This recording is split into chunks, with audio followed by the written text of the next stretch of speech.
Welcome to In the Studio, with a 21st century look at the greatest rock albums in history. 1, 2, 3.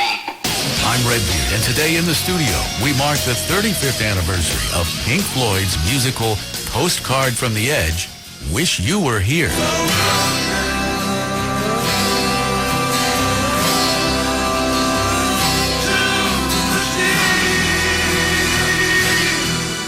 I, for one, would have to say that I would say that it's my favourite album. It definitely has left an album that I can live with very, very happily. One would meet an awful lot of record company people who would have that sort of have a cigar mentality.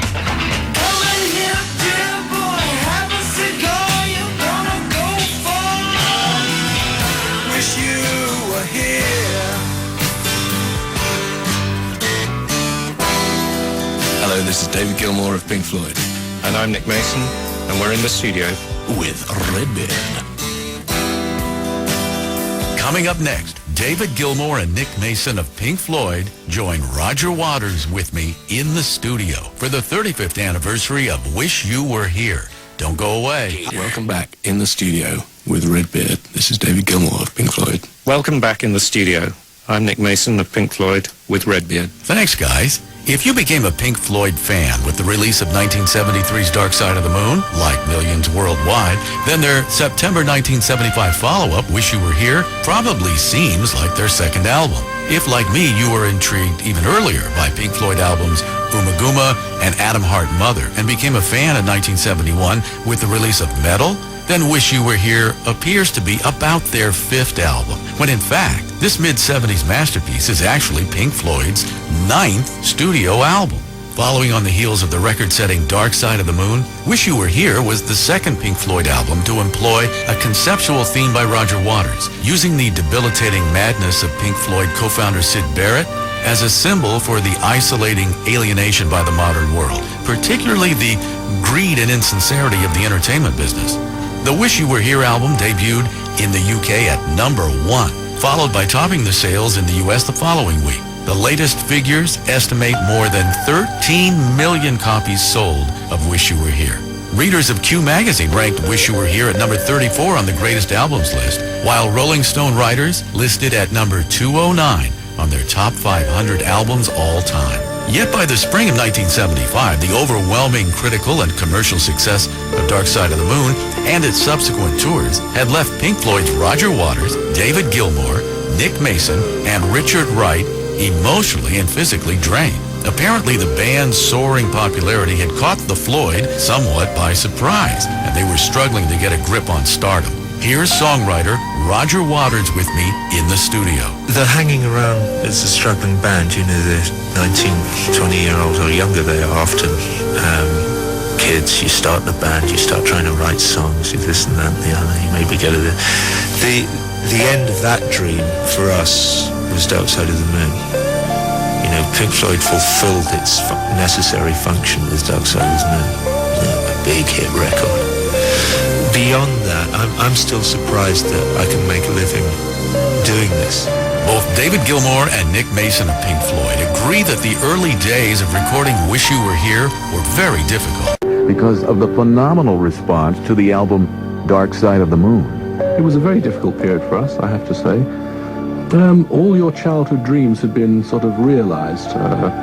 We'd had the biggest selling record in the world, and we had made money, and all the things that you got into it for, the girls and the money and the fame and all that stuff, was all... Sorry, Nick, it's looking terribly bad.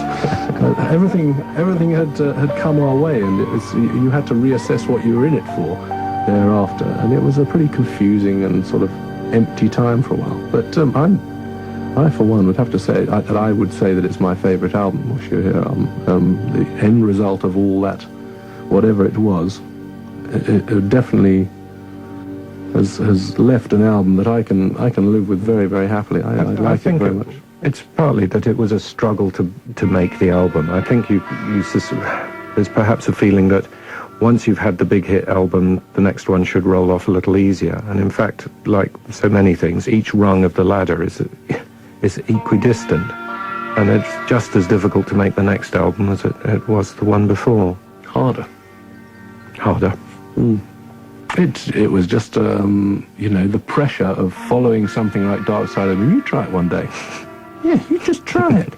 You try following Dark Side of the Moon one day. We still are. In the tradition of the Adam Hart Mother and Echoes albums, some of Pink Floyd's more lengthy pieces, that's Shine On You Crazy Diamond, parts 1 through 5, dedicated to Syd Barrett. Augmenting the atmospheric sounds of the band and the conceptual lyrics of Roger Waters has been the creative use of sound effects. On the album Wish You Were Here, Waters was the main architect of using these additional elements to the music. And so I asked Roger if this cinematic approach ever hindered or overshadowed the music on an album. Well, no, it's not a hole for me. I can imagine it might be for others, but it's the way I work. When people ask me this question, I tend to say to them, because people often say to me, don't you ever feel that you'd just like to go into a pub with an acoustic guitar and just sing the songs and play? And the answer really is, yeah, sometimes it would be nice to go with the band into a pub, and we get that feeling when we're in a rehearsal hall. We're all crammed into a little room and we play the music, and it's enjoyable to play it just for ourselves and the few people who are listening in there.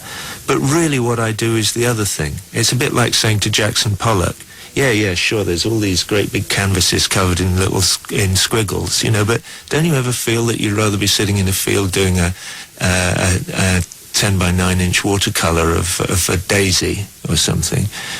To him, to ask that question of him would be a ridiculous question to ask. And I think we have a tendency to perceive rock and roll in a very narrow way, those of us who are interested in it. We perceive it in a way that we wouldn't dream of perceiving literature or painting, for instance, in the same terms, because they're much older.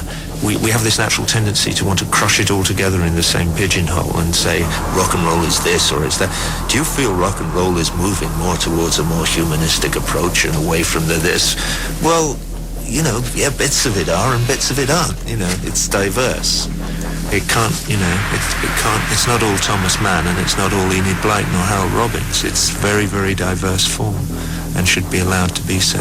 When the idea to use something pops into your mind when you're making a record, you just go and find it and do it. And the ideas do pop into my mind, so I do them. And that's the way I make the pieces. One of two scorching indictments of the music business found on Wish You Were Here, that's Welcome to the Machine.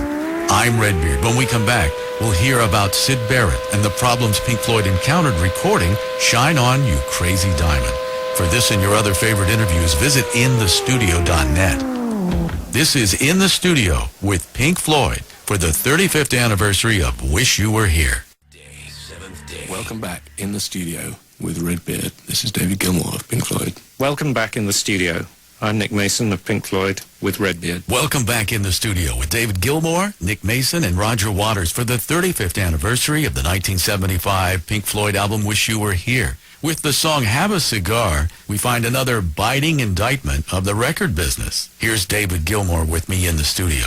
One would meet an awful lot of record company people who would have that sort of have a cigar mentality, and I don't know quite what made Roger start writing that one, but it was a very, very common thing in which we used to amuse ourselves with endlessly to prevent ourselves from being driven mad with rage about it. We had people who would say to us, which one's Pink and stuff like that. They genuinely would. They think there were an awful lot of people who thought Pink Floyd was the name of the lead singer, and it was Pink himself and the band. That's how that all came about. It's quite genuine. Sung by Roy Harper, who was recording next door to Abbey Road Studios, another jaded viewpoint of the record business by Pink Floyd's Roger Waters with Have a Cigar. Following in the direction of Dark Side of the Moon, the Wish You Were Here album was the second one in a row where Waters' lyrics maintained a conceptual theme.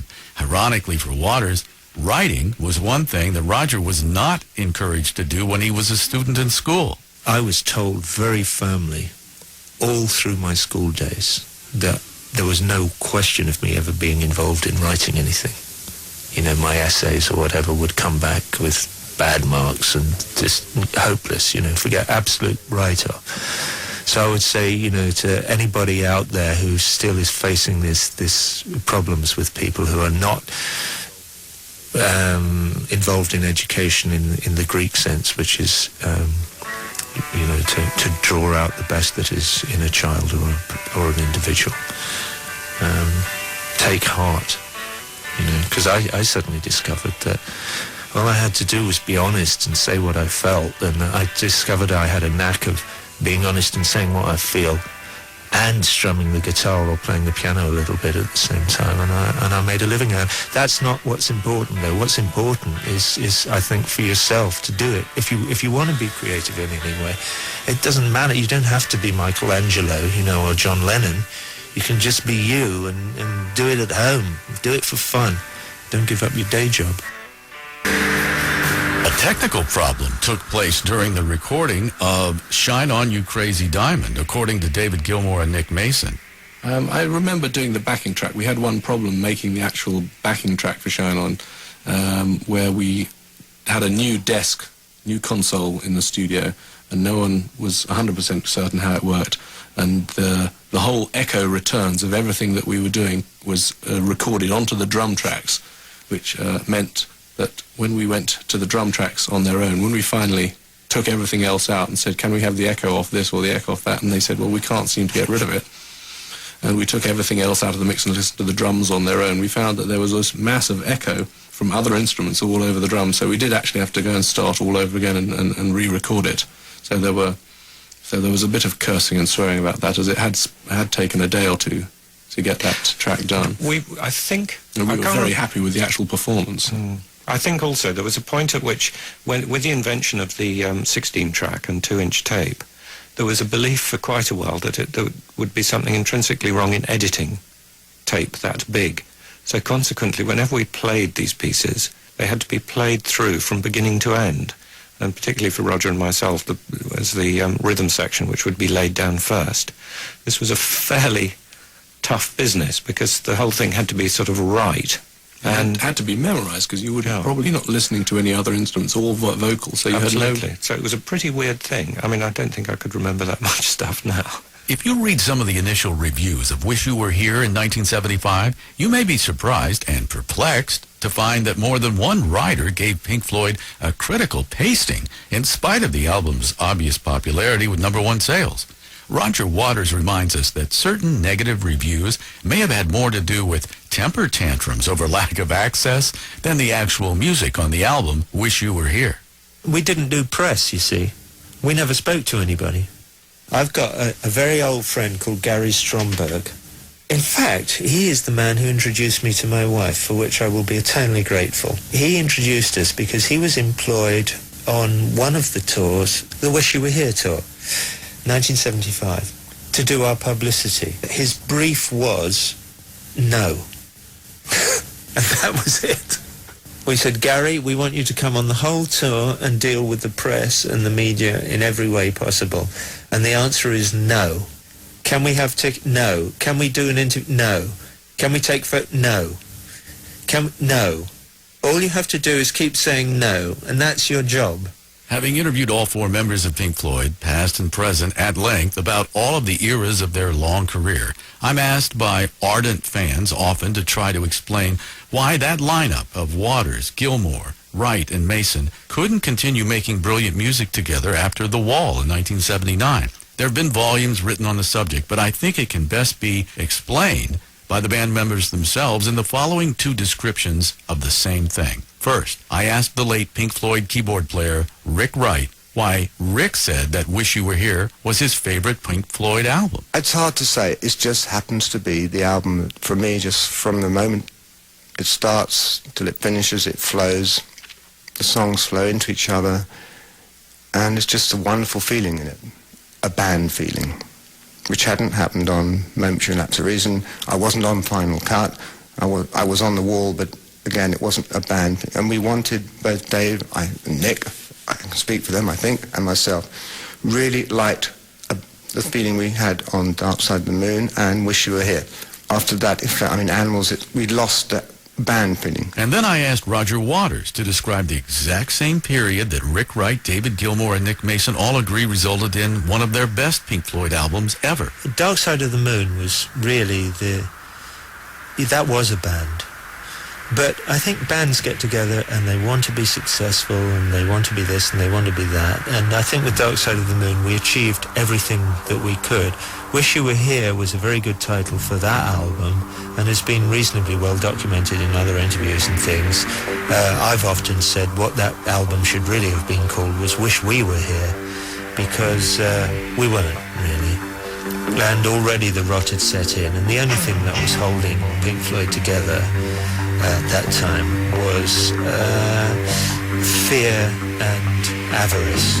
You know, there's the fear that if you split up, your world will fall apart. You know, when you have a golden goose like Pink Floyd, it's very hard to let go of it.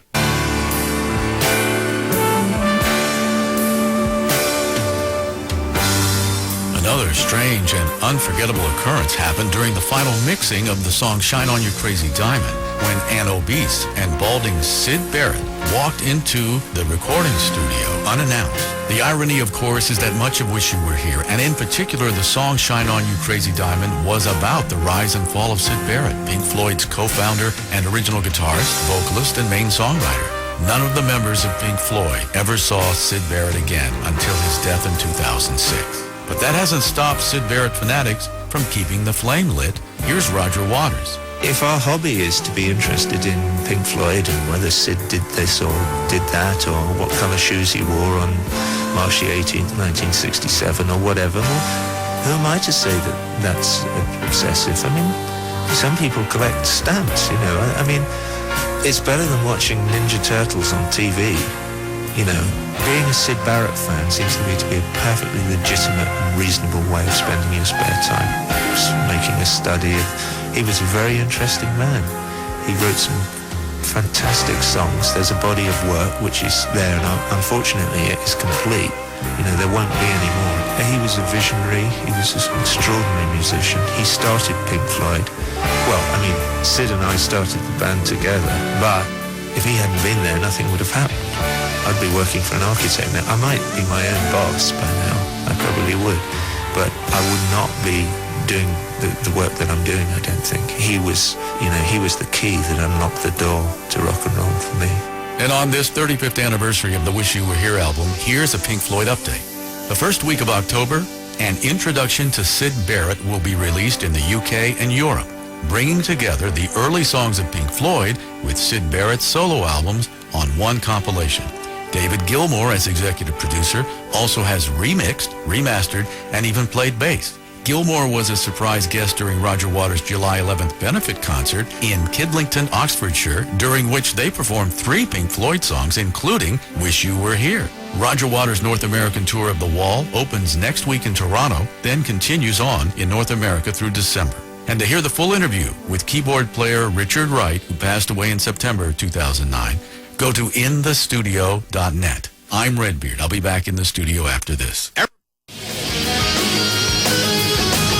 This is Redbeard in the studio, thanking my guests, Roger Waters, David Gilmour, and Nick Mason. This edition of In the Studio is dedicated to longtime Pink Floyd manager, the late Steve O'Rourke, and original Pink Floyd keyboard player, Richard Wright. For interviews and exclusive live performances by the biggest names in rock, visit inthestudio.net. In the Studio is written and produced by yours truly, Redbeard, for Barbarossa Limited Productions. Copyright 2010. All rights reserved. Transcription by Jane Carpenter Brunat. Theme song by Andy Timmons.